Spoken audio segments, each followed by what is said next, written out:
Mike McCool here in the Royal Examiner Studio, and with me today is Scott Turnmeyer. Thanks for having me. And I was going to say, he's running for Board of Supervisors, so we're going to say Brian Scott Turnmeyer. Yes, Brian Scott Turnmeyer, but don't call me Brian. Someone will say, who in the world is that? Right, exactly. Well, Scott, like I said, you're running for Board of Supervisors here as an independent.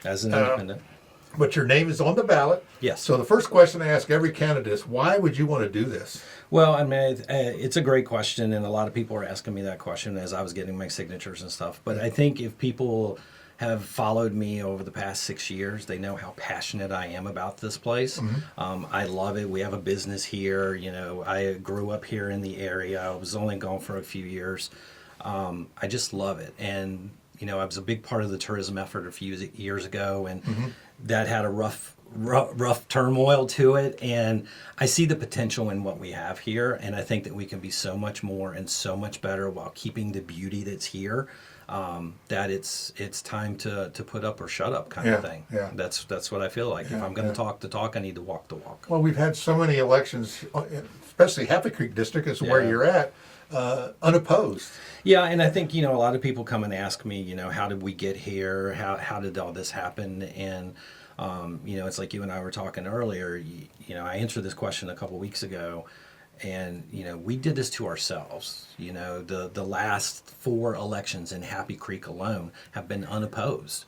You know, town council last year, you had 3 seats come open, and you only had 4 people run. Right. So the same people went right back in. So as long as that's happening, you can't expect change. You can't expect things to be different because you're putting the exact same in that's coming out, and no hardship to those that came out or went in. I mean, they're doing their thing, right? Sure. But if we really want to look outside the box and we really want to think about change, we have to have more people running. Right.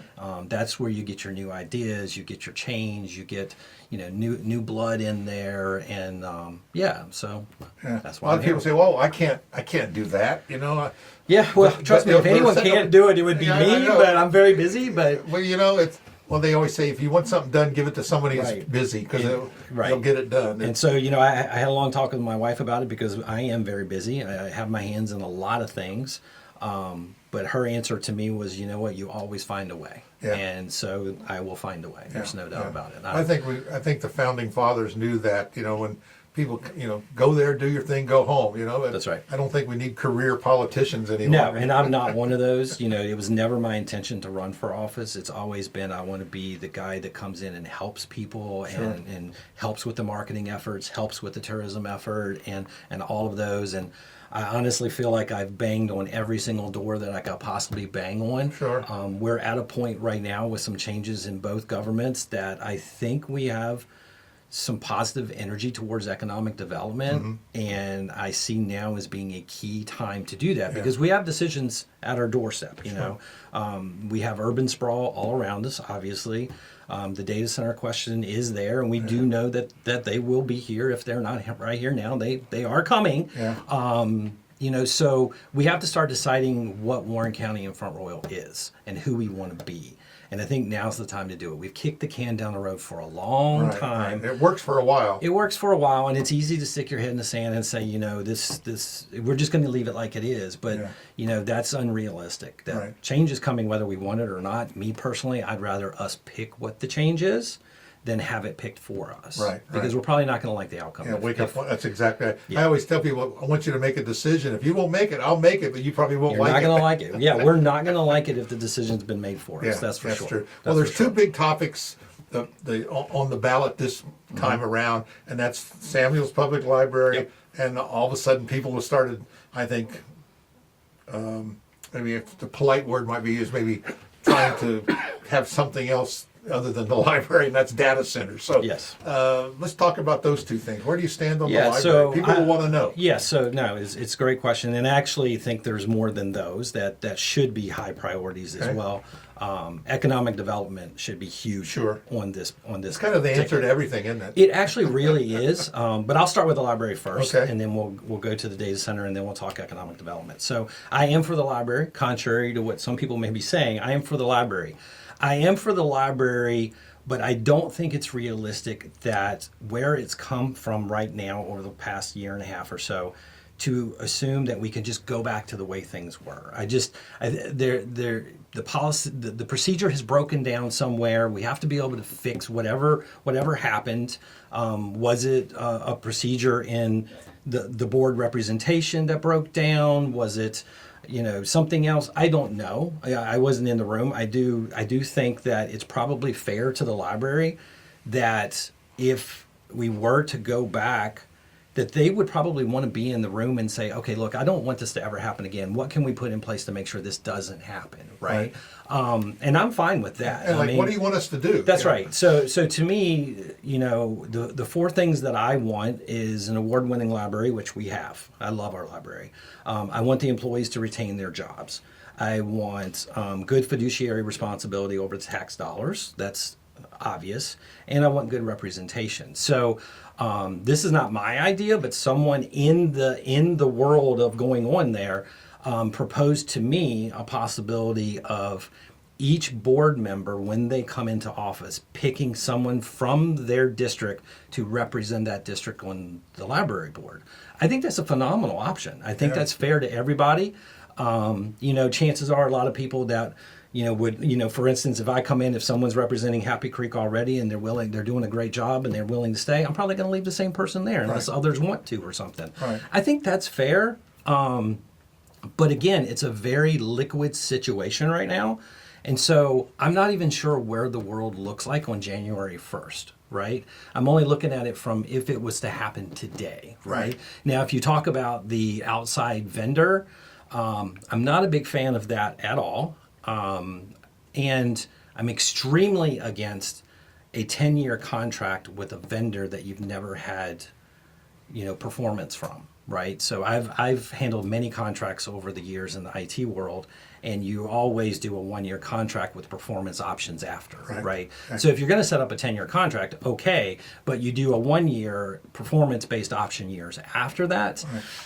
So I think we have to be very, very careful about that. Any contract that I've ever been with always has expectations and a way to measure everything should be measured. Everything should be measured. Absolutely. And as we talk along this conversation, you will hear measure with me all day long because I'm a data guy, and you make informed decisions if you're gathering the data, and it's all about measuring because you want accurate data. You don't want data for data's sake. Sounds like it's segue to data centers. Yes. So I am from the IT world, and so I understand data centers. I worked for Amazon Web Services. I ran fleet operations for their S3 storage service that was there. So I ran the teams that took control and worked on the hardware that sat in the 150 data centers that we had at the time. There's far more now, obviously. So I've been in some of the Amazon data centers. I am extremly against data centers here for a multitude of reasons. Some people can talk about the water problems and the electricity problems. Those can be solved with money. They can put enough money towards it that they can fix those problems if they need to. But the things that we can't fix are the environmental issues. And anyone who knows me knows I'm a wildlife and landscape photographer. I love our scenery around here. I love our wildlife around here. I take photos of these things, right? The sound causes huge problems.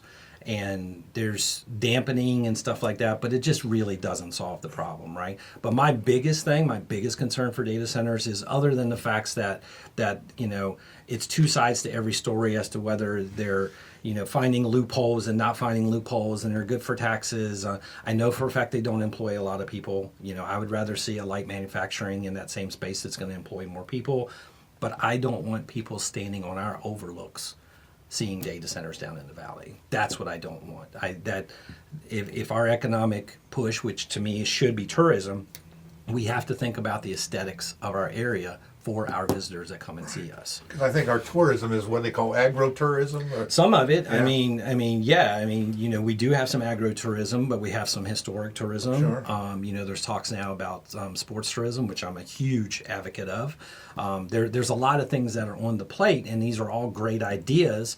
A lot of people think that we have to come up with a lot of money for tourism, and that's actually not true. A lot of these things, we can look at private equity. It's about making it efficient and, providing incentives to get these things to come in and do these things.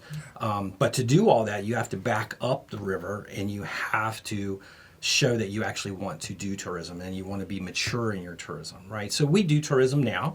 As you know, I was on the tourism board a few years ago before it was dismantled. So I've been talking tourism for a long time, right. At least 6 years now. I'm a huge advocate of it. I was vice chair of the tourism board. We were moving in a really, really, really good direction. There's a lot of misconceptions with tourism. So before I get into that, let me kind of clarify a few of those, if that's okay. One misconception is tourism is about events, and tourism is not about events. Tourism helps events, but tourism is about marketing. 80%, 70% of the job of tourism is marketing. And this is what we actually don't do. There's a lot of people who think that it's all about events. Let's create new events, that creates new tourism. Yeah, I mean, the Festival of Leaves does a really good job, but it's been here 53 years. Right. So it's grown naturally, right? But if you create a new event in, September that has never done anything, you're not going to pull 10,000 people on a pretty day like you would the Festival of Leaves, right? And so you have to have marketing, and we spend money on tourism already. This is not additional funds. If we want to increase the economic development of it, we can spend additional funds. But there is money that we already have to spend on tourism from a county perspective. If you look at the transient occupancy tax, which is 5%, that's what we call the lodging tax. 5% of any stays in those kind of areas comes into the county. 3 of the 5% must be spent on tourism, must be. The other two of the 5% goes into the general fund. It can be spent on anything else, right? A lot of people also think the meals tax actually goes to tourism, and it doesn't. It actually goes to capital projects, which would be your schools, right, obviously. So another thing that a lot of people don't realize is that 7.5%, as reported by the county this year in the budget talks, 7.5% of the tax revenue coming into the county is sales tax. So if you increase tourism, you're also increasing sales tax, and that's already a huge bucket. So to me, it's about reworking the money we already spend into an advertising mentality, right? We're not utilizing Facebook, we're not utilizing Google. Anyone who watches streaming channels, they're seeing ads from North Carolina and West Virginia and Greensboro and all these places that are using this new technology. I mean, we can advertise on Disney Plus, on Hulu. I mean, we can advertise on all these things. We're taking our dollar out of here and taking them to North Carolina. We're taking them out. And so, this is why another reason why tourism is so beneficial, that for every $100 spent at a big box store, only about 38 of that, if I remember the numbers correctly, stays within the local economy. Well, $100 spent at a small business that grows through tourism, you're talking about $78 stays in the local economy. And so, it's a cyclical thing that just churns the entire local economy. It's not about helping a few small businesses. It's about the entire economy. So if you're dumping more people into the area, and we'll talk about traffic and stuff in just a minute, then those businesses that are catering to that destination, restaurants, shopping, entertainment, those places grow. They start doing better, right? So they're hiring more people. And when other entrepreneurs see businesses doing well, they want a piece of the pie. So now you start seeing more destination-based businesses opening up. And when that happens, your vacant buildings are starting to go down. People are starting to take more pride in their buildings. And so you stop seeing the dilapidated buildings and problems with that. And so more businesses opening up, you're now creating more jobs. And when you're creating more jobs, you now have a supply and demand problem with top employees. You're going to start seeing wages go up for those top employees. So in tourism, there's also a driver called the local effect, or local whatever. Basically what this does is it counts into the effect of money spent within the local economy as it trickles down. So if someone comes and spends money at a restaurant, the wait staff or bartender staff or the chefs or whatever are going to get paid out of that. They're going to spend money in the local economy as well. And well, that business is always also spending money on supplies and advertising and legal fees and accounting and marketing and all these kind of things, right? And so you can take your tax revenue and multiply it by about 1.5, and that gives you your full local economic effect, right? So these are numbers that no one looks at. Right. We don't measure anything. The county right now, their revenue projections for the next 6 years is $600,000 almost every single year for tourism. So that tells you they're not planning on growing tourism. They put a website out that advertised big box stores and all these things, and it's now down, and thank goodness for that. I think a lot of people were very vocal about that, so they pulled that down. But there's no strategic vision to our tourism. It's good intentions, certainly good intentions, but we have to look at it from a marketing perspective. There's also a big misnomer, and people are probably watching this right now being like, I don't want more traffic, Yeah. right? So let me get I'm to here now, so everybody else has to stay away. let me get to the traffic aspect. So the heavy traffic that we see in October is actually proof that tourism is not done well here.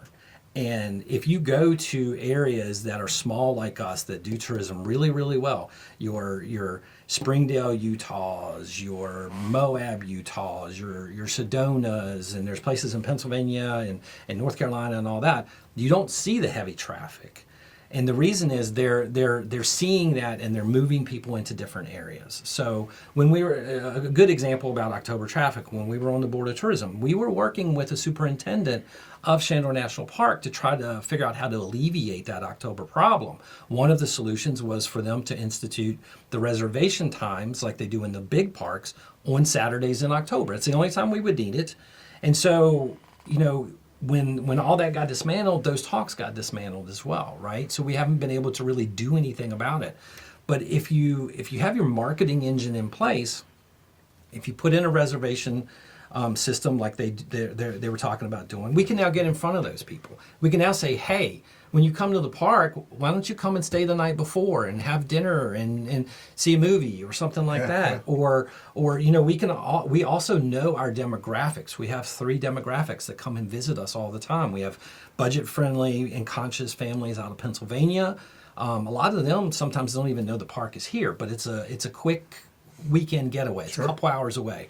Then obviously we have Northern Virginia, and the untapped potential that we have to market Northern Virginia is just nuts. Speaking of that, the best thing we have going is that big green sign as you Absolutely. intersect. It says Front Royal I-66. Absolutely. And what have we done with that? Right. Well, and so, think about how many millions of people have seen that. no, absolutely. And so this has been actually a point of consternation actually in the tourism talk around here, because you see the websites come up that that are only showing Warren County type items and experience Warren County, and we decided from a tourism perspective when it was the joint board that Front Royal was the brand that needed to be discovered. Front Royal, because VDOT is doing it for us, right? That's free advertising.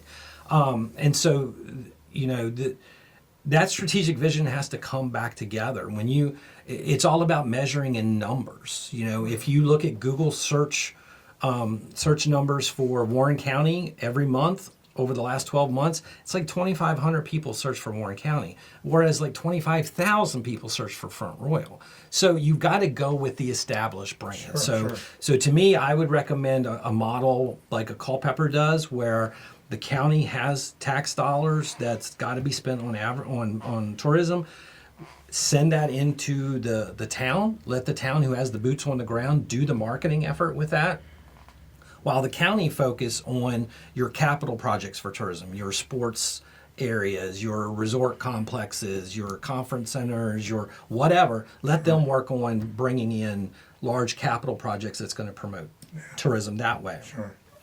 So, I think we're not talking about, when people hear me talk about growing tourism, I'm not talking about us becoming a Gatlinburg or a Myrtle Beach or anything like that. What I would like to see us do is we look around the country at places that are doing it very, very well. And those places are doing it well, but we don't want to be big like them. That's just not our mantra, right? But we also want to look at what they've done wrong, and we want to be able to take the best and leave the worst and make tourism what we want it to be. A key aspect of tourism in a lot of the top smaller destinations like a Sedona or a Springdale or a Moab is the fact that you'll see that they'll have pillars of requirements for any decision that's made in tourism. And one of the main pillars is quality of life of the residents.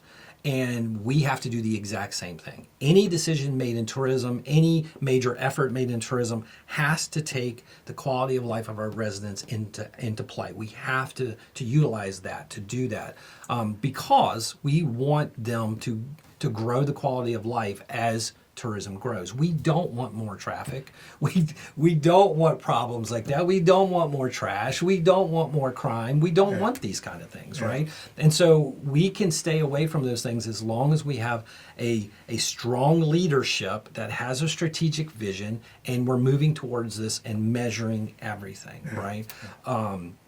So I think that's the right move for us. Obviously, we have to be diversified in our revenue streams in economic development.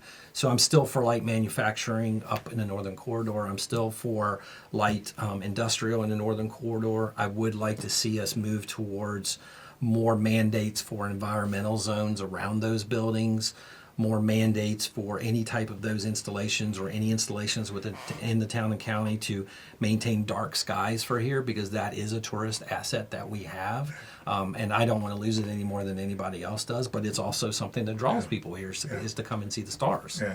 Things will change whether you get involved or not. And I think the trick is become involved in our community and have a little say about what's going on. Absolutely. You think speaking of that, we've had a lot of public comments at our meetings, both town and county, especially over the library and data center. Of course. But what's your take when people show up and speak to the Board of Supervisors? And if you were a supervisor, how do you treat those responses? And do you consider, we have a representative form of government. We just don't listen to 10 people come in and tell us they want to do something. Oh, we got to do that. That's not how our government works. But we consider what these 500 people said? Well, you have to consider it. But what I've been saying to people that I've talked to about this when I've been looking at running was that I want to increase the feedback channels. I want to increase those channels. My opinion in my district for Happy Creek is I should never be surprised by anyone standing at that podium, because I should give them enough avenues to come to me that I should have already heard that so many times. Right. That I already know the consensus. You've already brought it up, right? Absolutely. So I want to increase the feedback loops. Obviously Facebook, one of the thoughts I had was actually creating a Happy Creek only group and specific to only Happy Creek members, district members, and where, I would be in there. And, going through the campaign, I'm going to do live Q&As. I'm going to do some in-face Q&As around the area and everything, obviously. But I want to use the technology tools that we have available to be able to increase those loops back to me. Obviously, I'm very active on email. I'm very active on social media and those kind of things. I will ask that if I am the supervisor, don't come in my place of business to talk to me about it, because that's really not fair to me. But I promise I will have those feedback loops. But I've been saying, and I said it to a talk I had in the High Knob area not long ago, is, if I'm the only person in Happy Creek that doesn't want data centers, guess what? I'm voting for data centers because that's what my constituents want. Right. Now, you also have to take a look at the fact of, and this is the hard part. This is the hard part for any supervisor. Am I hearing the majority voice of my constituents? Right. So to me, the more feedback loops that I can have, the more opportunities to get to those people, I can gauge the majority of my constituents. A former supervisor told me, he said, when I'm sitting on the dais and I'm listening to people, we get 5, 10, 100. He says, they show up. I still have to consider the other 39,000 that didn't show up. That's right. But that's right. And some people just not going to do anything. That's right. at the same time, you can't dismiss the 100 that took the time You to show can, up. and like I said about the data center issue, I will always be against data centers. I will never be for data centers. But if my vote goes off of my constituents, and that's the voice that I'm voting for, and the entire district comes to me and says, "We want this, we want this," I have no choice. Right. I mean, it's not all about me. I mean, those people are voting me in for my ideas, my thinking, my values, obviously, but I have to constantly, over the 4 years that I'm there, be gauging the pulse of those people I'm representing. You got to be proactive, don't you? Absolutely, absolutely. Well, it sounds like we could go on and on and on, talk all sorts Very of things. much could. I could have this But I think conversation for a we'll very have you long back time. next month. Sure. Because you'll have some more, now that you're on the ballot and you're out talking to more and more people, Yep. we'll have some new ideas. And by then, maybe we'll see what's happened with the library and the data center issue. For sure. And see what else, take that temperature and see how that's going. So Happy to at any come back time. next People month. are welcome to visit my website. My website will be the key to everything. All of my platform will be there. There's also feedback loops that are going to be on there as well to people to reach me and see all the events I'm doing or blogs that I'm putting out and stuff like that. And so that's going to be my main point is going to be Give our us the website. web address. So the website's just going to be scottturnmeyer.com. That's a good one. Very, very simple. It's good to use. That's what I always tell people. Yeah. Always get a domain name with your name in it. Yeah. That's the best thing. That's the identity of the future. Isn't Yes, it? absolutely, yeah. Well, again, Scott, congratulations for running. Again, I think more and more people should run. It really opens your eyes to our community. It does. Win or lose. I think it's Yeah, something win or that- lose. It's Yeah, a for great sure. opportunity for you. And we'll come back next month and we'll see how you're doing. Sounds good. All right, Thanks for having again. me. Appreciate it.